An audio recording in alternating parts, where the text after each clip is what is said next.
Forget everything you think you know about espionage. The tuxedos, the car chases, the glamorous encounters in exotic locations, none of that is real. The truth about life as a spy is far more mundane and infinitely more difficult. It's not about adrenaline-fueled moments of heroism. It is about sitting in a coffee shop for 3 hours waiting for someone who might not show up.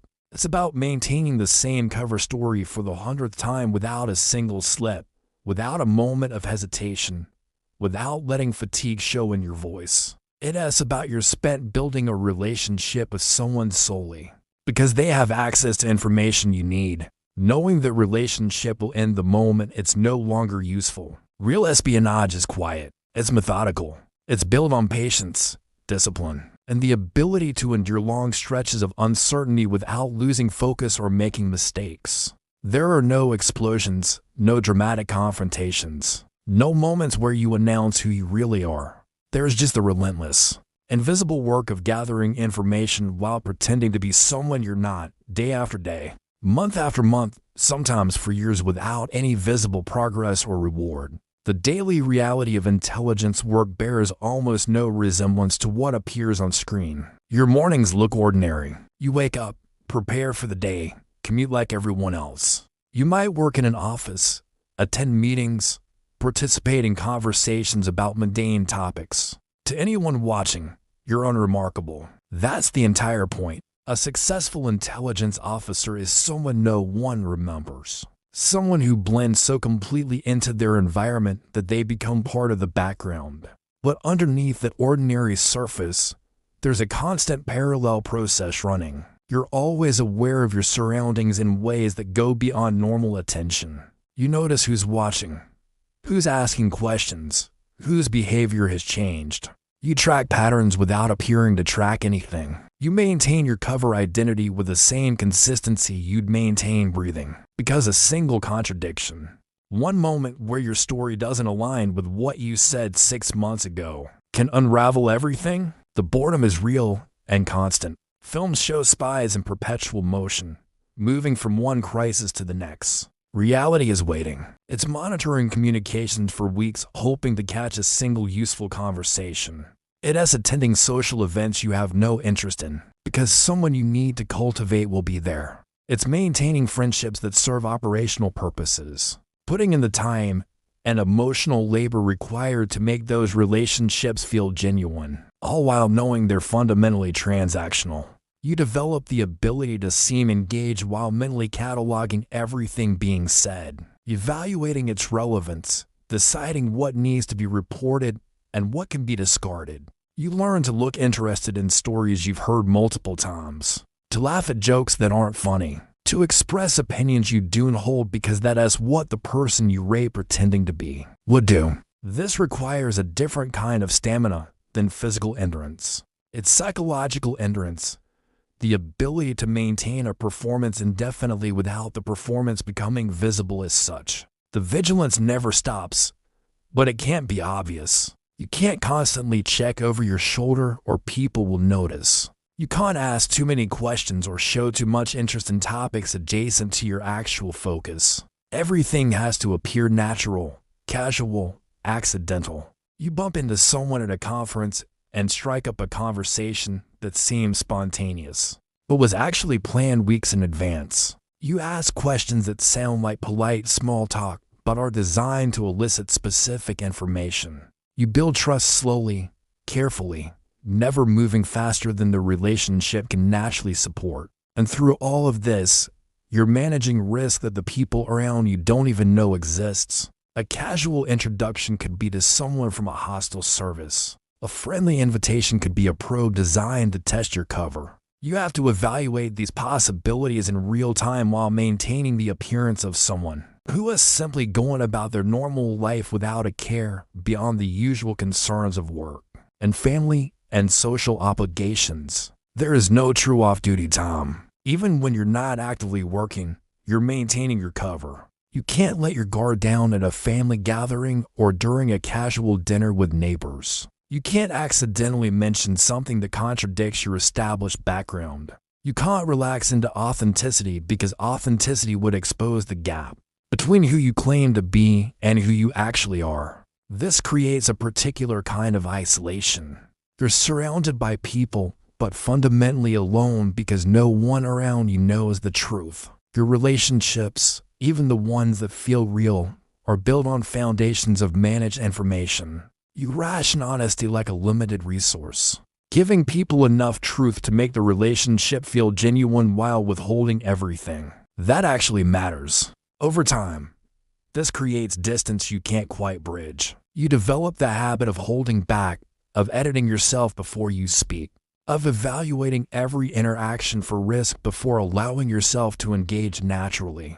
The emotional restraint becomes second nature, which is both necessary and costly. You learn not to react visibly to information that should provoke strong feeling. You hear something that would normally make you angry or afraid or excited, and you register it with the same neutral expression you'd use for hearing the weather forecast. This control is essential.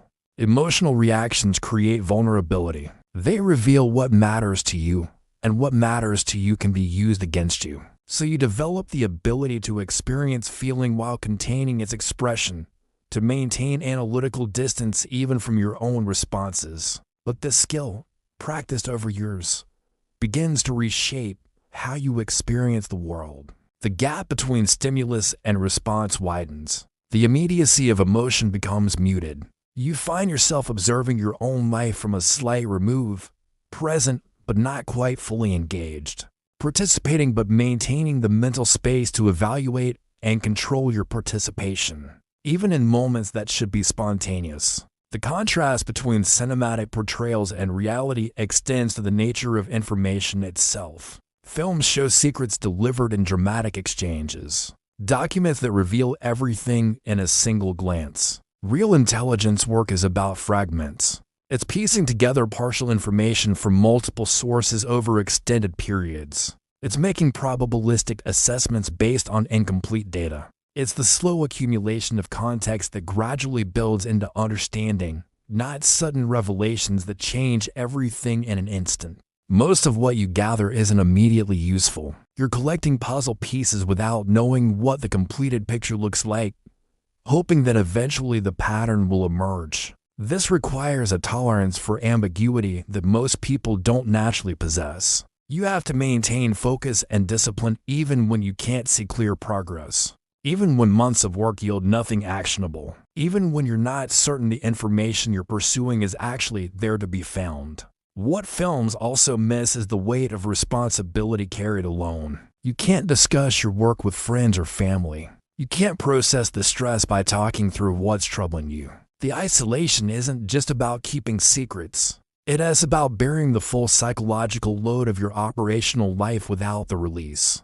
That comes from sharing burdens with people who care about you. You develop internal mechanisms for managing stress, for maintaining equilibrium, for functioning under sustained pressure without external support. But those mechanisms, however effective, don't eliminate the cost. They just distribute it differently, spreading the weight across time rather than addressing it directly. The accumulation is gradual and easy to ignore until one day you realize you've become someone who can't quite relax even when there is no immediate threat, who can't quite trust even in moments that should feel safe, who carries a baseline level of vigilance that never fully subsides. The patience required goes beyond waiting for operational developments. It's patience with the life itself, with a sustained disconnect between your public identity and private reality, with relationships that have built-in limits, with the absence of recognition for work you can never discuss. There's no public acknowledgement of what you do, no awards ceremony, no promotion announced to colleagues, no moment where anyone outside a very small circle understands the scope or significance of your contributions. You accept this going in, but accepting it intellectually and living with it emotionally are different things. You watch other people receive recognition for achievements far smaller than yours, and you can't feel resentment because you chose this path knowing recognition wouldn't be part of it. But the human need to be seen, to have one's efforts acknowledged and valued by others, doesn't disappear simply because you signed documents agreeing to secrecy. It just goes unmet year after year, becoming another weight you carry quietly.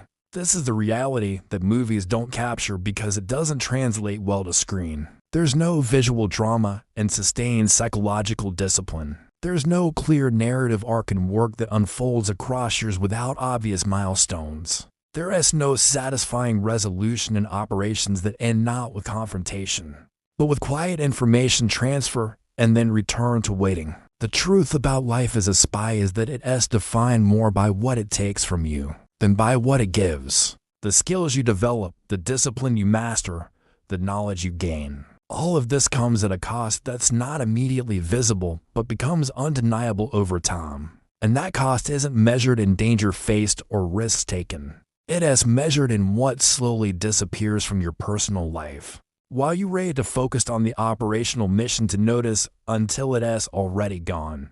But the real challenge doesn't announce itself in moments of danger.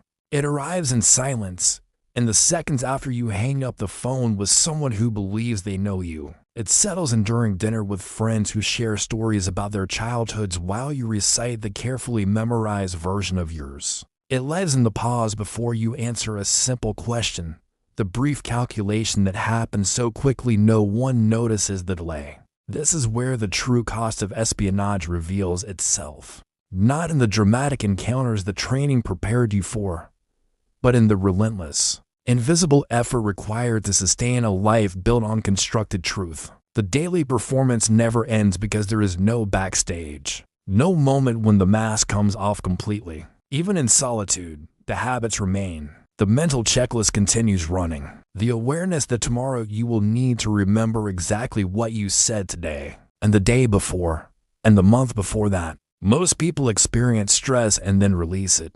They confide in partners, vent to friends, collapse into honesty when the day becomes too much. For them, other people are the pressure valve. Connection is relief, but a spy learns early that other people are the pressure itself. Every relationship is a performance space. Every conversation is a test of consistency. The natural human need to be known and understood becomes a liability, something to be managed rather than fulfilled. You learn to portion out pieces of yourself in carefully measured doses, always aware of what each person has been told, always calculating what they can safely believe. Trust isn't given freely because trust creates vulnerability, and vulnerability creates risk. So you develop friendships that feel real but remain fundamentally controlled. You cultivate warmth without depth. You master the art of seeming open while revealing nothing that matters. The exhaustion comes not from the lies themselves,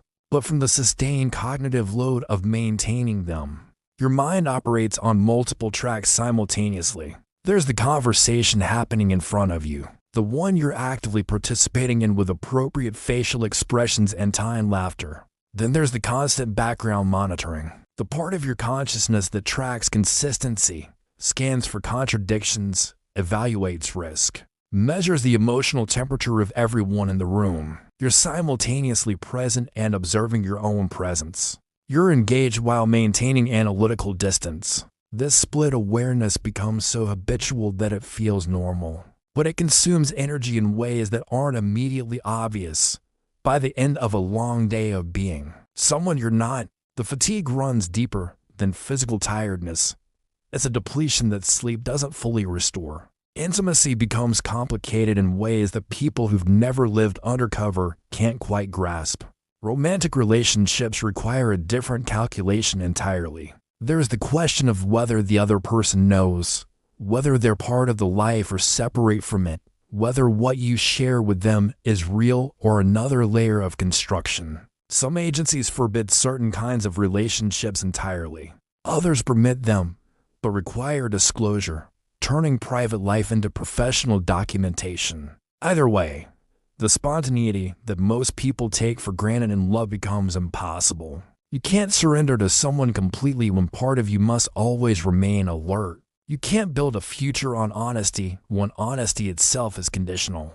So intimacy gets rationed. Emotional exposure happens only within defined limits. You let someone get close enough to feel real, but not so close that the architecture of your cover life becomes visible. It's a kind of loneliness that exists even in the presence of affection. The knowledge that the person lying beside you knows a version of you that isn't complete. Family presents its own distinct challenges, depending on the depth of your cover. Parents might know or they might not. Siblings might understand or they might resent your unexplained absences and vague explanations. Holidays become difficult not because of any immediate danger, but because they require you to navigate the space between who your family thinks you are and who you've become. They tell stories about you from before, from childhood, from a version of yourself that predates the training and the choices that led here. And you participate in those stories. You laugh at the right moments. But there's a strange distance in it, like watching someone else's memories. If you have children, the weight multiplies exponentially. Every parent lies to their children in small ways.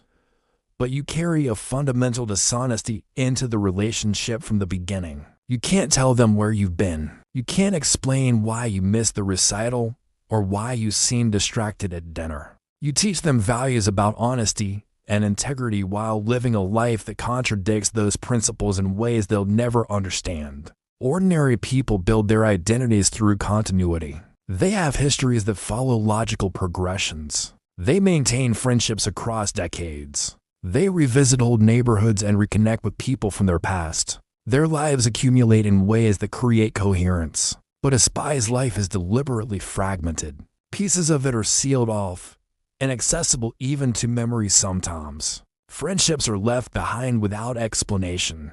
Entire periods of time exist only in debriefings and classified reports. You can't tell the story of your life in a straight line because doing so would reveal too much. So your personal narrative becomes non-linear, full of gaps and elisions, a story that only makes sense to you and perhaps a few handlers who've read your file. This fragmentation creates a peculiar kind of psychological wear. You lose the sense of a unified self. You become a collection of roles and responses, effective in each context, but uncertain about which version, if any, represents who you really are. The training teaches you to accept uncertainty as a permanent condition, but acceptance doesn't make it comfortable. Most people crave stability. They want to know where they'll be next year, who they'll be with, what their life will look like.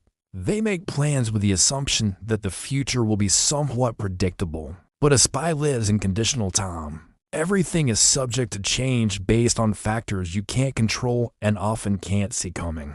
Deployments get extended. Cover identities get burned. Operations shift priority without warning. You learn to hold your plans loosely, to maintain emotional equilibrium in the face of constant flux. But underneath the practice calm, there's a fatigue that comes from never being able to fully settle, from always maintaining readiness for the next pivot, the next departure, the next version of yourself you'll need to become. What's rarely discussed is the emotional deferral this life requires. When something happens that would normally provoke a strong reaction, fear or grief or anger, you can't afford to feel it fully in the moment. You acknowledge it, file it away, and continue functioning because the situation demands composure. You tell yourself you'll process it later, when you're alone, when it's safe. But later you're tired, and there's another operation to prepare for, and the delayed emotion gets pushed back again. This accumulates over time. Years of unprocessed feeling, experiences that were never fully integrated, moments that needed attention you couldn't give them. Some operatives develop techniques for managing this backlog. Others simply carry it, a growing weight that becomes part of the baseline of existence. The longer you live this way, the harder it becomes to remember what it felt like to respond to life spontaneously, without the filter of tactical consideration. You start to wonder if the person you were before any of this began still exists somewhere inside you, or if they've been replaced entirely by the operative you've become. There's a common misconception that espionage is something you do, a job you perform and then leave behind when the assignment ends. But the truth is more complicated and far more permanent. Espionage isn't something you do, it's something you become. The skills that keep you alive, the habits that make you effective, the psychological adaptations that allow you to function in hostile environments. They don't switch off when you come in from the field. They reshape the fundamental architecture of how you move through the world.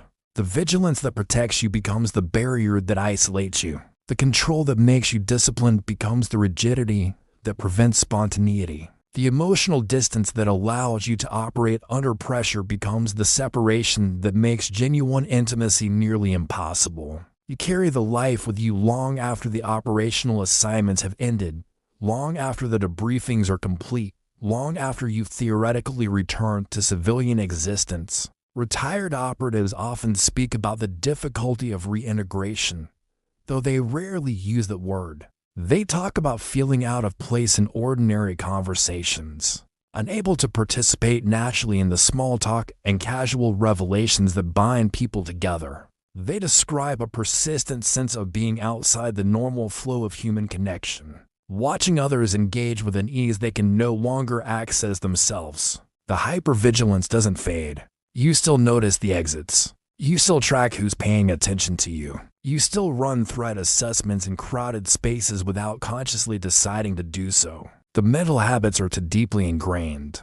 They've become automatic, part of the baseline operating system of your consciousness. And while these habits once served a clear purpose, protecting you in environments where awareness meant survival, in civilian life they simply create exhaustion and distance. You can't explain to someone why you need to sit facing the door, why you're uncomfortable with certain questions, why you deflect when conversations become too personal. The reasons are classified, or simply too complex to articulate to someone who has never lived inside the particular kind of pressure this life creates. The fractured sense of self doesn't heal with time. If anything, it becomes more pronounced as you gain distance from active service. You spent years, perhaps decades, inhabiting different identities, answering to different names, performing different versions of yourself depending on operational requirements. Each identity was built with care and maintained with discipline, complete with backstories and emotional textures that made them convincing. But when the operational need for those identities ends, they don't simply disappear. They remain part of your psychological landscape, fragments of constructed personhood that you once inhabited fully. The question that haunts many former operatives isn't whether they missed the work. It's whether they can identify which version of themselves, if any, represents who they actually are. The person you were before the training feels impossibly distant, almost fictional. The person you became in service was always partly performance. And the person you're supposed to be now, in retirement or reassignment, feels like another role without clear definition or purpose. What is rarely acknowledged is how the discipline that makes a spy effective simultaneously erodes the qualities that make life rich. The constant self-monitoring that prevents operational mistakes also prevents genuine spontaneity. The emotional control that allows you to function under pressure also creates a barrier to experiencing joy, grief, excitement, vulnerability in their full intensity. You become skilled at managing your responses, at moderating your reactions, at maintaining composure regardless of internal state.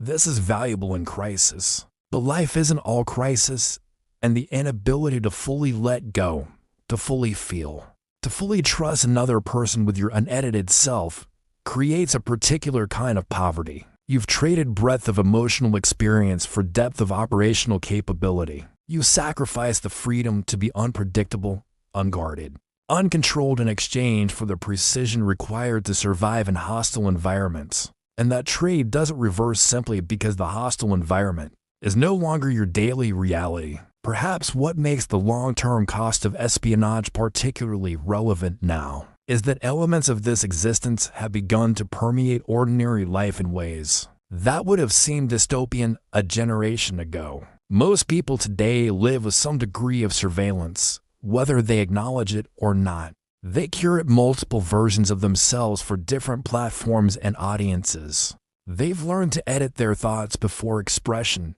to consider how statements might be interpreted or recorded or used against them later. They perform identity rather than simply inhabiting it, crafting narratives about who they are that serve strategic purposes, professional or social or political. The boundary between authentic self and constructed persona has become blurred for millions of people who've never set foot inside an intelligence agency. The difference is one of degree rather than kind. A spy does consciously and systematically what much of modern society has begun doing unconsciously and haphazardly. The constant self-monitoring, the calibrated trust, the management of information about oneself, these are no longer exclusive to the world of espionage. They've become features of contemporary existence, normalized to the point where people forget there was ever another way to be. But there's a critical distinction worth preserving. For most people, these behaviors are adoptable and reversible. You can choose to disengage from social media. You can choose to be less guarded. You can decide to prioritize authenticity over performance, even if the choice carries social cost. The habits aren't yet so deeply embedded that they can't be reconsidered and changed. For a career operative, the flexibility no longer exists. The behaviors aren't choices, they're reflexes. They're built into the foundational code of how you process reality. And the longer you operate that way, the more permanent the alterations become. The mind is plastic, but it's not infinitely so. After enough years of living one way, of thinking in particular patterns, of responding to the world through specific filters, those patterns become the default state. Changing them isn't a matter of deciding to be different. It would require rewriting core aspects of how you function, undoing adaptations that were installed at great effort, and reinforced through countless repetitions in high-stakes environments. The tragedy, if that's the right word, isn't that the life is dangerous. Danger is part of the agreement. Everyone who enters this world knows the risks to physical safety and accepts them as the cost of the work. The real tragedy is subtler and slower. It is the gradual realization that you can't quite remember who you were before the training took hold. It's the recognition that the relationships you have, even the good ones, rest on foundations of managed information and calculated disclosure. It is the understanding that the spontaneity and emotional freedom you observe in others is no longer fully accessible to you. You've become extraordinarily capable in specific domains, but that capability came at the cost of ordinary human flexibility. You can assess a room, read motivations, detect deception, maintain composure under interrogation, but you struggle to be simply present with someone you care about without the analytical machinery running in the background. If this exploration of what life as a spy truly entails has given you a different perspective on espionage, on the human cost of intelligence work, or on the price of living with sustained secrecy, I'd appreciate your support. Please like this video, subscribe to the channel for more deep examinations of topics that go beyond the surface narratives, and leave a comment sharing which aspect of a spy's life surprised you the most. Was it the psychological fragmentation? The difficulty with intimacy? The permanent nature of the adaptations? Your engagement helps these explorations reach others who value understanding complexity over consuming simplification. The truth about life as a spy is not how dangerous it is. The truth is how much of yourself you slowly leave behind, piece by piece, year by year, until one day you realize the person you were no longer exists, and the person you've become is no longer quite sure who they are beneath all the carefully constructed layers they can no longer remove.